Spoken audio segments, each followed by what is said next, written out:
I am Parveen Agarwal from IGS। तो पिछले class में हिस्ट्री में हमने देखा था कि प्री पैलियोजोइक महाकल्प क्या होती है, पैलियोजोइक महाकल्प क्या होती है, मेसोजोइक महाकल्प क्या होती है। अगर ये वीडियो आप पहले नहीं देखे हैं तो ये तीनों की वीडियो कंप्लीट बनी हुई है, जो एक प्लेलिस्ट भी बनी हुई है history for UPSC and PCS, या फिर दूसरा इसकी लिंक भी डिस्क्रिप्शन में मिलेगी, जहां क्लिक करके, और ऊपर आई बटन में भी इसकी लिंक मिल जाएगी, जहां क्लिक करके आप इन तीनों वीडियोज को देख सकते हैं। अब जैसा हम अगर आज की बातें करें कि जब मेसोजोइक के बाद नेक्स्ट जो चौथा आती है जिसको बोलते हैं सेनोजोइक महाकल्प, ये काफी महत्वपूर्ण महाकल्प थे, क्योंकि ये जो महाकल्प थी इसी में मानव की शुरुआत होती है, मानव की पूर्वजों की शुरुआत होती है। तो आगे हम देखेंगे जैसे कि सेनोजोइक महाकल्प, इससे पहले मैंने बताया था कि प्री पैलियोजोइक को कोई भी युग का नाम नहीं दिया गया। पैलियोजोइक से युग की शुरुआत होती है। पैलियोजोइक को फर्स्ट युग कहते हैं, यानी कि प्राथमिक युग कहते हैं।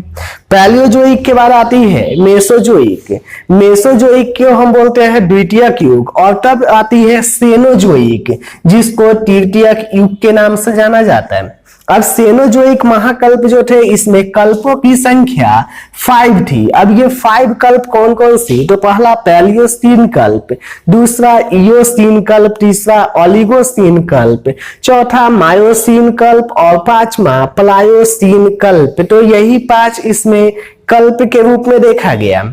जैसे पहला पैलियोसीन कल्प, और पैलियोसीन कल्प में सबसे क्या क्या इसमें विकसित हुए, तो स्तनधारियों का, जितने भी स्तनधारी जीव है, स्तनधारी प्राणी है, इसका विकास पैलियोसीन कल्प में हुआ। यही स्तनधारी को प्राइमेट्स का समूह यानी प्राइमेट्स भी कहा जाता है।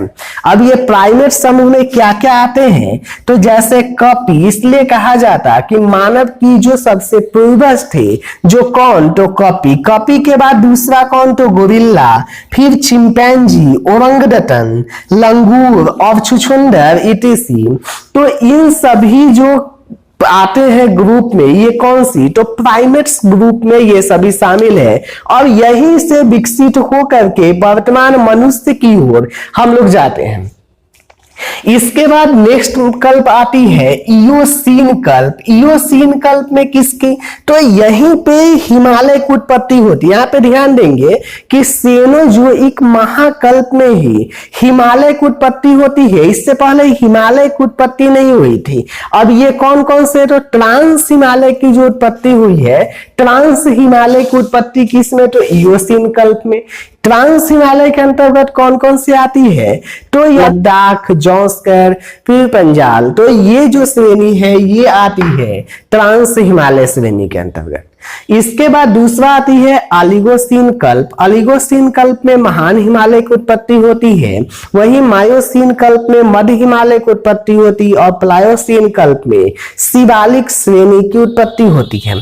अब ये जो प्लायोसीन कल्प थे ये काफी महत्वपूर्ण है, क्योंकि इसी में मनुष्य का पूर्वज रामापिथेकस या ऑस्ट्रेलोपिथेकस की उत्पत्ति होती है। तो ये ऐसा माना जाता है कि रामापिथेकस या ऑस्ट्रेलोपिथेकस जो थे ये दक्षिणी अफ्रीका में उत्पत्ति हुए थे। तो जिसके कारण अब यही क्वेश्चन आपसे पूछते हैं कि मनुष्य के पूर्वज को हम क्या बोलते हैं, तो रामापिथेकस या फिर कहीं कहीं ऑस्ट्रेलोपिथेकस दे देते हैं। अब ये दोनों में क्या डिफरेंट है, हम आगे जब मानव के बारे में, मानव की उत्पत्ति की चैप्टर पढ़ेंगे उसमें हम इससे डिटेल से देखेंगे। अब तो ये तो होगी सेनोजोइक महाकल्प। सेनोजोइक के बाद अगला जो 5वां महाकल्प आते हैं, 5वां और आखिरी कह सकते हैं, तो ये जो नियोजोइक महाकल्प, नियोजोइक महाकल्प, जब इसे हमने बोला तृतीयक युग, तो तृतीयक युग के बाद ये कौन सा हो गया, चतुर्थ युग। अब जब चतुर्थ युग हो गए तो इसके अंतर्गत 2 कल्प आया, यानी इसमें कल्पों की संख्या कितने, 2 इसमें कल्प थे। पहला प्लीएस्टोसीन कल्प और दूसरा होलोसीन कल्प। यहाँ पे ध्यान देंगे, इसे प्लीएस्टोसीन बोलेंगे और इसे प्लायोसीन बोलेंगे। प्लीएस्टोसीन कल्प में क्या क्या हुए, प्लीएस्टोसीन कल्प में भारत में मैदानी भाग विकसित होती है। यानी इससे पहले भारत में जैसे अभी हम लोग देखते हैं कि बिहार, यूपी, पंजाब, इन सभी जो क्षेत्र है ये सभी किसकी, तो मैदानी भाग का है, जो किस कल्प में विकसित हुए, तो प्लीस्टोसीन कल्प में विकसित हुआ था। साथ ही साथ इसी कल्प का सबसे पुराना मानव का साक्ष्य भी मिलती है। कब का, तो लगभग 5 लाख बीसी का जो मानव की साक्ष्य सबसे माना जाता कि सबसे प्राचीनतम मानव की साक्ष्य थी। लेकिन हम आगे देखेंगे कि अभी वर्तमान में महाराष्ट्र के धुले जिले के गोडी ग्राम में, यानी गोडी नामक एक जगह थी जो ग्राम का नाम था, और यहां से लगभग 40 लाख बीसी के मानव का साक्ष्य मिला।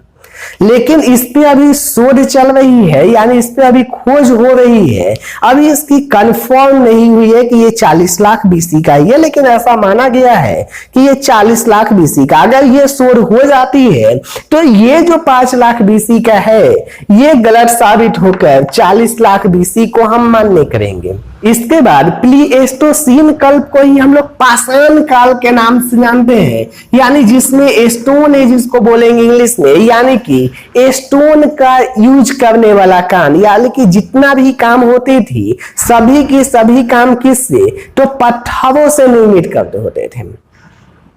तो ये थे हमारे प्लीस्टोसीन कल्प। प्लीस्टोसीन कल्प के बाद नेक्स्ट आती है होलोसीन कल्प।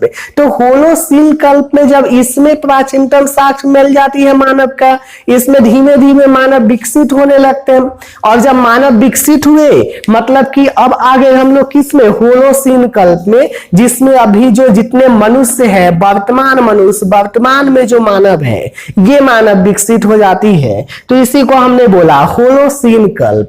तो यही जो टोटल हमारी थी 5 महाकल्प किसके अंतर्गत, पृथ्वी की भूगर्भिक इतिहास में। तो अगर यहां तक कोई भी डाउट हो, कोई भी दिक्कत हो, तो आप कमेंट सेक्शन में कमेंट करके पूछ सकते हैं, या फिर दूसरा कि इसे नोट डाउन करें और उसमें अगर कोई भी डाउट आती है तो भी आप कमेंट सेक्शन में इसे पूछ सकते हैं।